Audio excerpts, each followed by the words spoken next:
Bonjour à tous, donc bienvenue une fois de plus sur notre page consacrée aux auteurs et pas que des auto-édités. Nous avons privilégié sur cette page la mise en avant des auteurs, aussi bien ceux auto-édités que ceux édités en maison d'édition. Parce que finalement, c'est le lecteur, c'est-à-dire vous qui lisez ces ouvrages, qui êtes les juges de paix.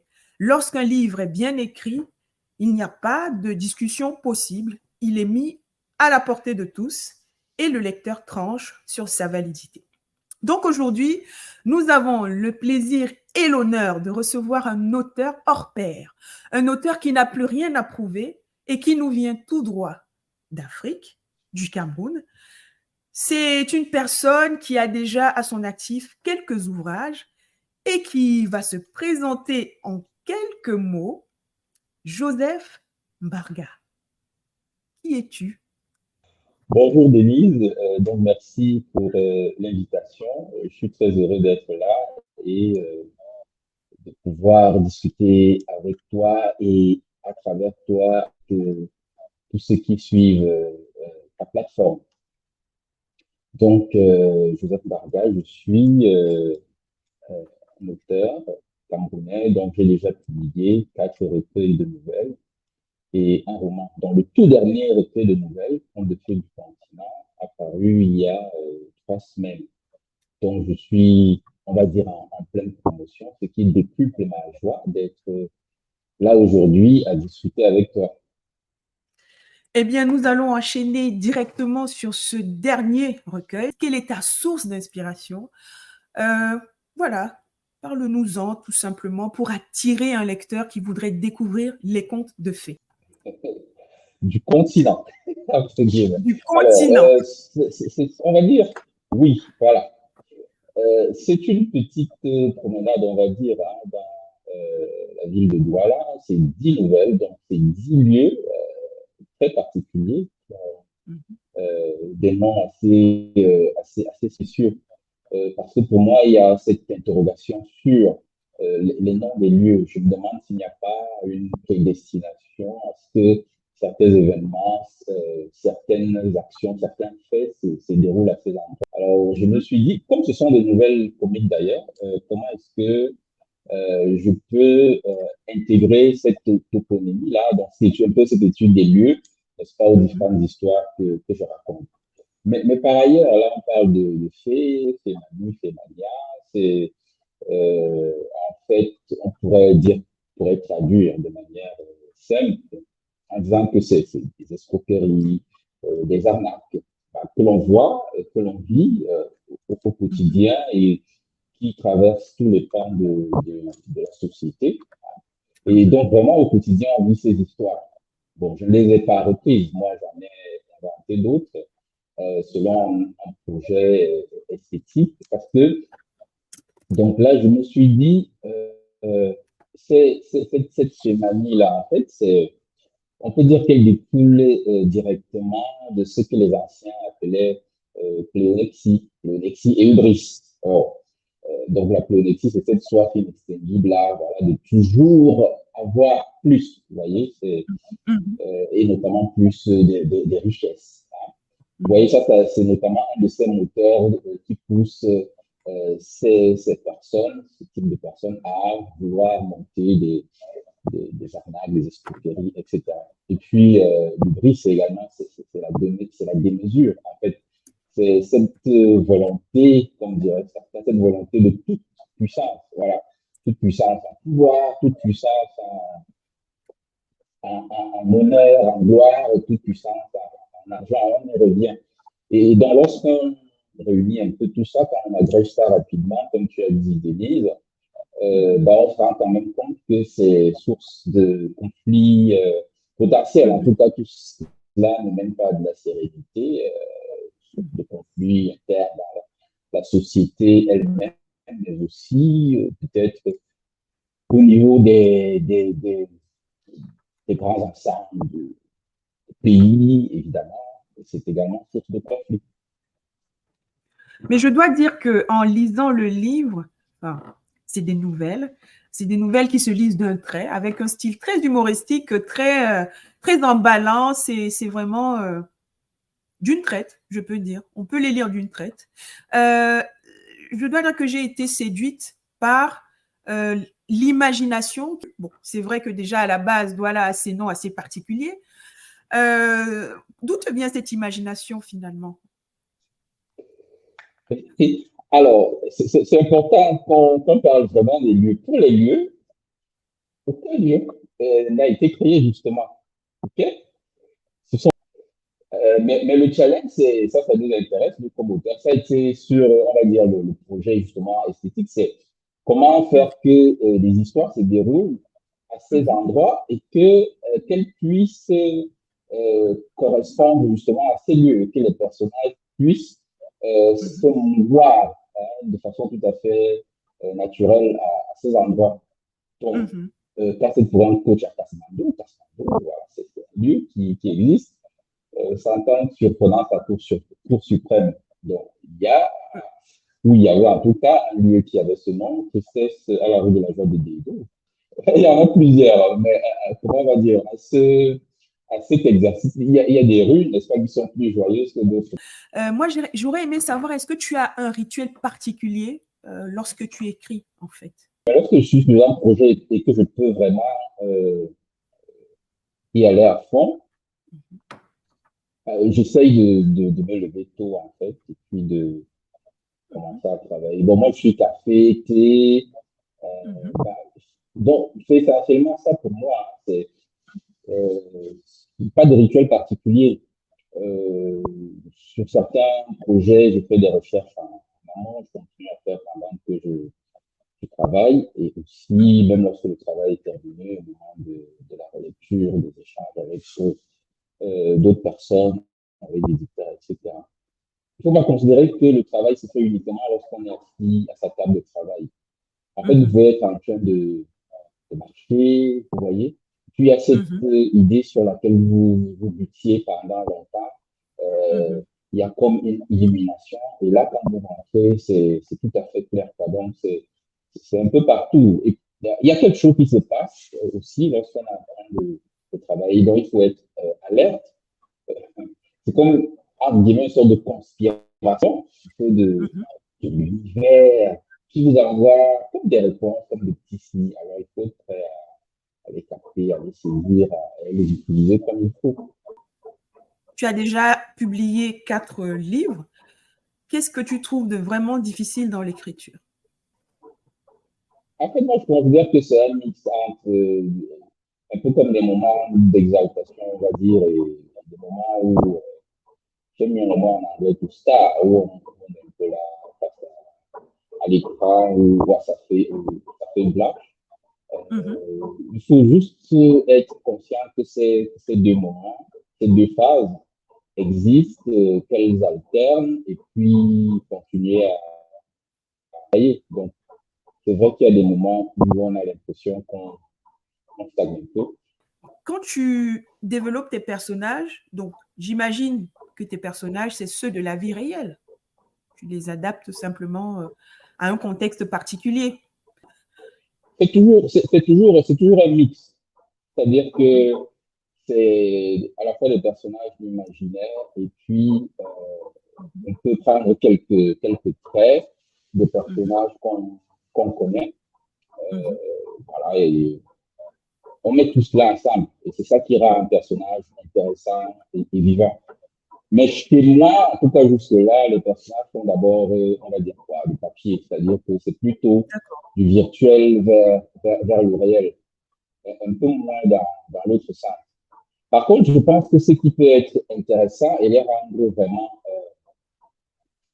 j'allais dire, dynamique, c'est le sens de l'observation, comment de voir Mhm. comment les choses se passent autour de soi, qu'est-ce que les gens disent. Alors, est-ce que ton dernier livre a reçu des critiques, peut-être parfois négatives, et comment tu les as gérées? Oui. Bon, il y a des... Vous savez, quand vous faites un travail, il y a des gens qui vont apprécier et d'autres qui ne vont pas l'apprécier. Mhm. Donc, je prends les critiques aussi bien positives que négatives avec. Bon, non, je suis content quand il y a des critiques positives. Mhm. Les critiques négatives, je les regarde également, mais je prends tout ça avec un certain recul. Donc, je l'ai dit, lorsqu'on fait un travail, on ne doit pas plaire à tout le monde. Et donc, une fois qu'on admet cela, on se sent beaucoup plus libre. Moi, je viens du monde du marketing. Bon, même si c'est pas ce que je fais dans l'écriture, mais là-bas, quand vous lancez un produit, on vous dit, enfin, vous demandez à qui il s'adresse et tout. Et ce qu'il faut Mhm. savoir, c'est que le livre est un produit. Nous, en tant que Mhm. lecteur, on ne voit pas toujours certaines subtilités, mais il faut qu'on sache que l'industrie du livre, dans son ensemble, voilà, c'est une industrie avec des produits qui sont là, et les éditeurs, les auteurs savent parfois, très souvent, qui s'adressent leur livre. Vous voyez. Et maintenant, moi, pour être tout à fait franc, là actuellement, comme je ne cherche pas spécialement, par exemple, un prix particulier, je ne cherche pas à plaire à quelqu'un ou à un groupe de Mhm. personnes. J'écris ce que j'ai envie d'écrire et je me dis, s'il y a des gens qui aiment, tant mieux. S'il y en a qui n'aiment pas, tant pis. D'accord. Écrire pour soi, c'est déjà ça. Et le partager ensuite. C'est ça ton leitmotiv. Alors, oui, et écrire pour soi, c'est vrai. Mais c'est pour que les gens lisent, qu'ils puissent se Mhm. divertir autour de moi, Mhm. d'abord, peut-être par certains contentieux, et puis voilà, qu'ils en tirent une leçon éventuellement. Donc, de ce D'accord. côté, je ne peux pas cacher que j'ai clairement envie d'influencer les choses d'une manière ou d'une autre. Donc, j'écris D'accord. aussi pour les autres. Tout à fait. Donc, tu es un écrivain qu'on pourrait dire engagé. Alors, souvent on le dit, c'est notamment le cas avec le roman qui parlait, n'est-ce pas, de la restitution des Des objets œuvres sacrés d'art. africains voilà, qui sont éparpillés à travers le monde et qui ne sont pas là où ils devraient être. Bon, je Mhm. pense que parler d'un sujet, traiter d'un sujet comme celui-là, on ne peut pas dire qu'on est neutre. Voilà, on prend forcément un peu ou beaucoup position dans un Mhm. sens comme dans l'autre. Dans le cas, c'est voilà, ces objets n'ont rien à faire là où ils sont et qui doivent Mhm. rentrer. À partir de là, si ça produit de l'engagement, ben, pourquoi pas. Je voulais juste que tu précises aux lecteurs où est-ce qu'ils peuvent trouver tes ouvrages. Dans le monde, c'est Amazon, c'est beaucoup plus simple. Dans les librairies, par exemple, à Douala, ceux qui connaissent l'UPACA, librairie professionnelle, la Bali, maison du livre et de la presse, toujours à Bali, il y a une des librairies exceptionnelles, édition clé. Et très important, il y a la distribution à domicile à travers une plateforme qui s'appelle Griot Bookshop, donc griotbookshop.com. Quel conseil tu donnerais à un jeune africain, un jeune du monde qui veut écrire, d'après ton expérience? Bah, c'est d'abord de lire. Selon moi, il faut beaucoup lire. Moi, c'est la Mhm. lecture qui m'a amené à l'écriture. C'est d'abord en lisant Mhm. et aidé par des petits événements comme, voilà, c'est assez vite, on était au lycée, nos enseignants avaient organisé un concours de nouvelles où j'avais participé et j'étais parmi les lauréats. Donc, ce sont des petites choses qui aident. Donc, la lecture, et puis après, euh, moi, à titre personnel, il y a des sujets qui ont commencé à m'intéresser. Et à partir de ce moment, je fais un projet par rapport à ces sujets et à ces thématiques. Est-ce qu'il y a justement un Et auteur qui t'a influencé? les nouvelles, incontestablement, pour notre génération ici, Cameroun, c'est Cécile Abéga. Voilà, Mhm. c'est le maître, quoi. Pour le roman, un peu plus tard, il y a un auteur qui s'appelle John Steinbeck qui m'a vraiment fasciné. Mais juste à Mhm. quel niveau il m'a influencé, je ne sais pas, parce que c'était vraiment sur le tas, c'était les années après l'université et tout. Et à Mhm. côté d'eux, donc toujours pour le lui, pardon, toujours pour le roman, donc on a des auteurs qu'on connaît bien, comme Betty ou Ferdinand Olympon. Ferdinand Olympon en Mhm. particulier pour son côté comique également, Mhm. ces personnages Et c'est vrai qu'on qui retrouve sont ce hors du côté commun. comique dans ton style, hein. Oui, alors, le conte de fées du printemps, c'est clairement, on va dire quoi, le comique, notamment le comique de caractère. Peut-être parfois le Mhm, comique de situation, mais vraiment le comique de caractère, puisque là, on s'intéresse à ces personnages-là qui ont ces caractères bien mhm. particuliers. Et quel regard tu portes sur l'auto-édition? Alors, je vais te surprendre, donc j'ai bien fait de... On n'a jamais parlé de ça. Donc, en fait, moi-même, j'ai d'abord commencé par l'auto-édition. Dans l'histoire littéraire, il y a de très nombreux auteurs Mhm, qui ont commencé par l'auto-édition. Alors, il y a une citation de je crois, Toni Morrison dit à peu près ceci, c'est s'il y a un livre que tu veux lire qui n'a pas encore été écrit, il faut l'écrire. il faut l'écrire, ouais. D'accord? Donc, à partir de là, je trouve que si on a des choses, s'il y a des choses, si quelqu'un a des choses à dire, il doit les dire, il doit les dire, et ensuite, il doit se faire lire, il doit se faire entendre. Mhm, Et aujourd'hui, notamment avec l'écosystème du digital, les choses sont particulièrement, sont un peu plus ouvertes. mhm. OK? Donc, moi, je suis pour l'auto-édition. D'ailleurs, il n'est pas exclu que je revienne à C4. Ce serait-ce que pour revenir sur la plateforme des Génies. Et donc, simplement, il faut travailler de manière professionnelle. Okay? Parce que, comme tu le disais dans ton introduction, au final, c'est le lecteur qui dit qu'il a apprécié, qu'il a adoré un livre. Je vais terminer par une citation. Une citation que je vais te demander d'interpréter. Alors, c'est une citation d'Alain Mabankou. Alain Mabankou avait dit: un écrivain grandit avec les gens de sa génération et donne aussi la main à ceux qui arrivent derrière.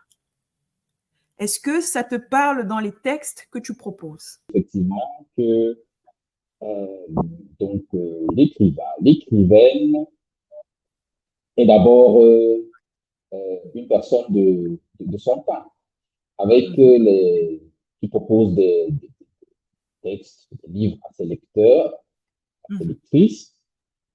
Euh, et ces livres résonnent en fait, parce que d'abord, ils sont, ils vivent dans le même contexte, mhm, de façon théorique. Hein. mhm, Même si, je ne sais pas moi, les réalités spatiales, temporelles peuvent être différentes. Mais il y a un ensemble de choses qui sont assez communes.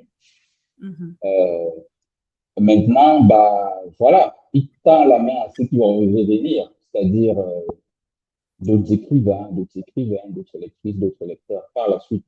Moi, je suis tout à fait d'accord avec ça. Mais je n'aurais quand même signalé des cas aussi où les lecteurs sont, pardon, les écrivains sont, ou semblent complètement en déphasage par rapport à leur époque. Et c'est mhm, parfois, mhm. plus tard, beaucoup plus tard, que on les reconnaît ou qu'on comprend véritablement quel était leur projet ou bien ce qu'ils étaient en train de dire. Donc, on va achever cette interview. Merci beaucoup, Joseph, pour le temps que tu nous as accordé ici. Je sais que tu es très sollicité en pleine phase de promotion où tu es invité de plateforme en plateforme et tu as bien voulu accorder à ma plateforme un crédit d'heure, un crédit de ton temps. Eh bien, je ne peux que te dire merci et te souhaiter bon vent, bonne vente pour ton nouvel ouvrage. Je te laisse le dernier mot. Merci. Oui, merci Denise encore une fois pour l'invitation. Donc, j'ai été très heureux de discuter avec toi. Comme tu dis, voilà, une contrainte de temps, ça doit pour moi, on aurait discuté toute la journée de littérature, etc. Donc, ce sera avec joie que je reviendrai le cas échéant. Merci encore.